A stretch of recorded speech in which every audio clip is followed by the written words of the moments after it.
I want to thank the town because we are part of, we have two hats here. We are the town historians for the town of Esopus.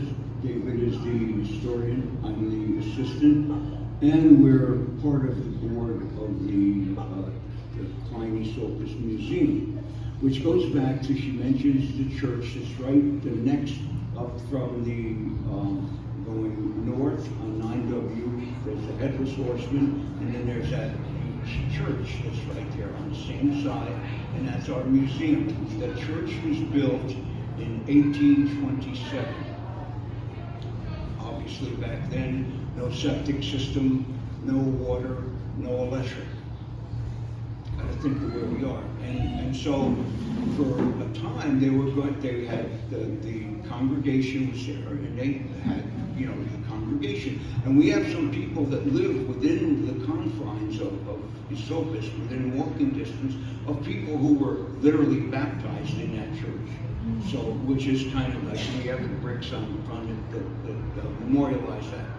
But the reality is that it's part of community. You mentioned community, and you mentioned the bridging communities. But it's really, when you come right down to it, even other than the community, it's people. It's people like yourself. And we're talking about history. And we're talking about the historical episodes that happened. And that's what I'm giving 30 minutes.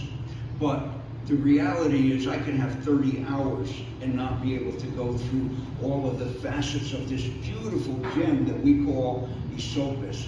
The original land patent was so great, it literally extended way out to all the little towns that we now know, including Kingston and Saugerties, and as far as part of Ellenville, and even across the river that went to, there was in the original Esopus patent, Rhinebeck and Rhinecliff were part of that until 1844 or 1644 when the British took over, and then they gave that to Dutchess County, and then we all these, and became all the little towns: Tilson, Rosendale, New Paltz, Highland, Marlborough, Milton.